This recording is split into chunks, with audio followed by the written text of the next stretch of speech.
Hello, नमस्ते, सलाम, सत श्री अकाल। और दोस्तों, कैसे हो आप सभी? खैरियत से हो?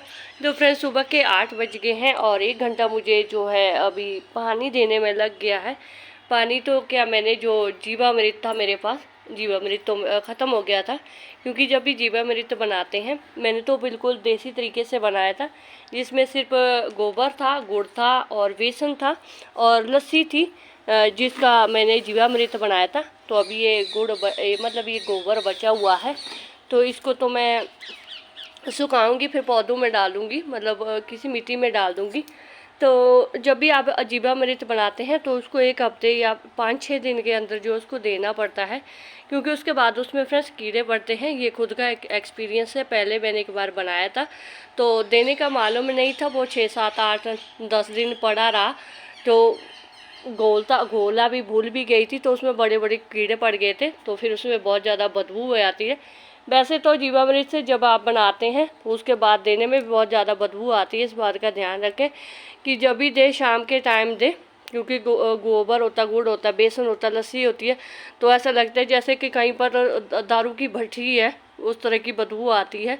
तो मैंने फेस किया है इस बात को, गाला भी पई हैं बहुत ज़्यादा कि क्या इन्हें बदबू ठाल के रखी पई है। तो क्या करें, फ्रेश पेड़ पौधों के लिए तो बहुत ज़रूरी होता है ना, तो फैमिली को समझाना बड़ा मुश्किल होता है। तो मैंने स्वामी को बोला कि अभी जो जीवामृत होता है, गुड़ होता है, गोबर होता है, बेसन होता है, लस्सी होती है, जब इनका मिश्रण होता है तो उससे बदबू तो आती है। तो तभी इस तरह की हार्वेस्टिंग मिलती है। हार्वेस्टिंग का दिखाना पड़ता है फ्रेंड्स, ऐसे नहीं है, फैमिली भी मानती है, इनको भी कुछ ना कुछ लालच देना ही पड़ रहा है। तो अभी देखो, मैंने ये सुबह अभी हार्वेस्ट की है, तो अभी इसको दिखाऊंगी स्वामी जी को। देखो, हार्वेस्टिंग हुई है तो खुश हो जाते हैं, फिर बोलते हैं मग्गे हम लोग खुश हुआ है ना। तो इस तरह से जब आप थोड़ी थोड़ी सी हार्वेस्टिंग हो जाती है, पौधे लश ग्रीन हो जाते हैं, तो और क्या चाहिए फ्रेंड्स हमें। जब हमें फ्री में ये सभी चीज़ें मिल जाती है तो बहुत आसान हो जाती है गार्डनिंग करनी। तो एक बात से थोड़ा सा दुख होता है कि जब मैंने गार्डनिंग की शुरुआत की थी, तब मतलब इसको बढ़ाती रही, इतना सारा किचन वेस्ट का तो क्या बताएं फ्रेंड्स, आप खुद ही सोच सकते हैं कि मेरे पास अगर इस तरह का किचन वेस्ट है, देखो कितना भर गया, ड्रम फुल होया पड़ा है ना। तो अब ये डिकम्पोस्ट होगा साल में। अभी कितने 4 महीने गुजर चुके हैं, जनवरी, फरवरी, मार्च, अप्रैल, 4 महीने गुजर गए हैं, 8 महीने अलग रहे। तो 4 महीने में 1 ड्रम फुल हो गया। तो हर 4 महीने में इस तरह का ड्रम अगर मैं भरती रही, तो आप सोच सकते हैं कि कितना सारा हम अपने घर में किचन वेस्ट करते हैं, कितना सारे हम बचा सकते हैं और कितनी उपजाऊ मिट्टी बना सकते हैं कि गार्डन मतलब इसको बढ़ने में कितना, अभी ये फुल हो गया, अभी इसमें कुछ भी नहीं डलेगा।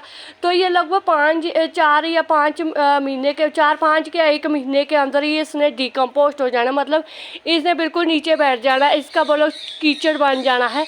तो अगर इसको हमने बार बार भी बाहर निकाला तो वो तो बहुत मुश्किल है, मतलब साल में 2 बारी इस तरह के ड्रम भर सकते हैं। तो बहुत सारा किचन वेस्ट अभी तो ये भर लिया, अभी जो और बार निकलेगा तो उसको काम और फिर तो डायरेक्ट जो है, जिस तरह अपनी गार्डनिंग होती हुई है किचन वेस्ट में भर भर के, तो वही होती रहेगी। तो साथ में फ्रेंड्स, मैंने देखो कल इस तरह की सेटिंग की है। एक बेड था मेरे पास पड़ा हुआ, वो टूटा हुआ सा था, स्टोर रूम में था।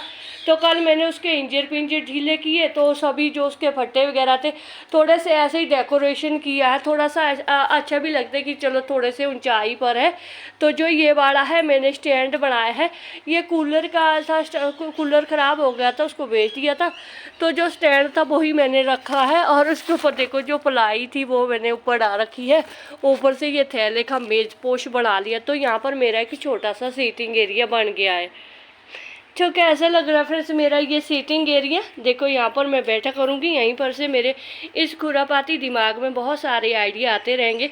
एक बार मैं ऊपर पौड़ी पर से दिखाती हूँ, मुझे खुद देखना है कि कैसा लोकेशन आ रहा है इसका। तो पहले तो 3rd फ्लोर का दिखा दूँ। देखो फ्रेंड्स, अभी जो फर्श, अभी जो लेंटर जो है चमक रहा है ना, इसे पौधे ना ऐसे लग रहे हैं जैसे डल से लग रहे हैं ना, क्योंकि बेचारे है भी ये ग्रो बैग है। चलो कोई बात नहीं, ये अपनी जगह पर है, पर बड़े सुंदर से लग रहे हैं। और ठीक है, सुंदर ही लग रहे हैं वैसे तो यहाँ से देखो पौड़ियों पर से, जब मैं कल यहाँ से गुजर रही थी ना, तो मुझे इतना अच्छा लगा। शाम को तो बहुत ही ज़्यादा अच्छा व्यू आ रहा था यहाँ पर से।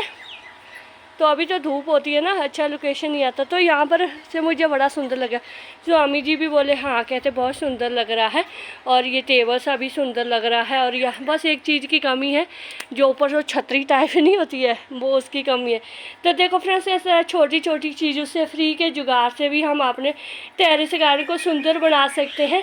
इसमें कोई ज़्यादा मैंने मेहनत नहीं किया फ्रेंड्स। बेड था, टूटा हुआ था। कई बार हमारे पास इस तरह के जो टीवी ट्रॉली वगैरह होती है, कुछ भी होता है, जो भी लकड़ी का सामान होता है, उसमें जो दूसरे लकड़ी ऐसे नहीं होती है, इस तरह की ये होती है, ये अलग हो जाती है, डिवाइड हो जाती है। इनको भी ऐसे ईंट के ऊपर रख के ना 2-4 ऐसे स्टैंड बना सकते हैं। मैंने बहुत बारी बनाए हैं। तो अभी तो मेरे पास ये फट्टे जैसे हैं, इनमें मैंने इनके ऊपर रखे हुए, थोड़ा सा ऊंचाई पर है ना। तो देखो गुड़हल का, देखो फूल हर दिन एक न एक गुड़हल का फूल खिलता रहता है। जो नीचे फर्स्ट फ्लोर पर, उसमें आज तक फूल ही नहीं खिला। तो वो धूप में नहीं ना है, इसको भी धूप में रखना है। अर्बन मिनी टेरेस गार्डन जैसे जी ने कल वीडियो में बताया था कि इसको 7-8 घंटे की धूप चाहिए। तो मेरा ही शायद शेडी एरिया में सभी, कोई बात नहीं, इनको मैं 3rd फ्लोर पर ले जाऊँगी, वहाँ पर सारा दिन की धूप रहती है। तो यहाँ पर नहीं आती इतनी धूप। क्या करें फ्रेंड्स, कितना काम करूँ, किधर रखूँ, क्या रखूँ पौधों को।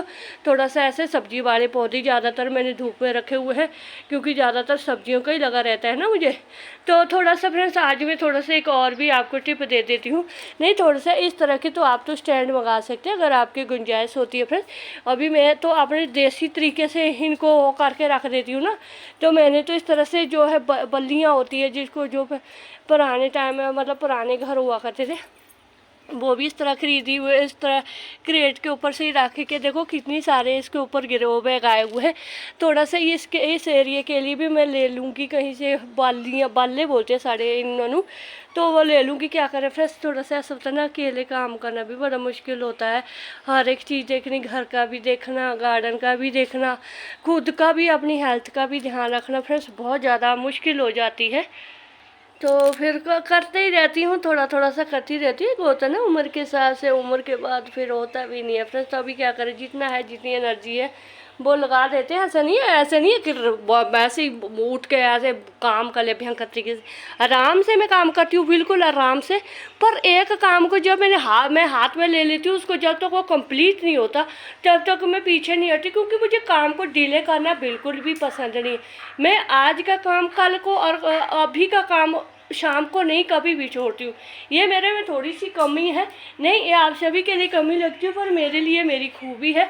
क्योंकि परसों का क्या हुआ कि परसों शाम को जब ऊपर टेरेस पर थोड़ा सा रहता था, तो स्वामी ने बोला कि रहने दे, अभी टाइम हो गया शाम का, तो थक गई होगी। मैंने कहा नहीं, थकना तो कल भी थकूँगी, आज भी थकूँगी।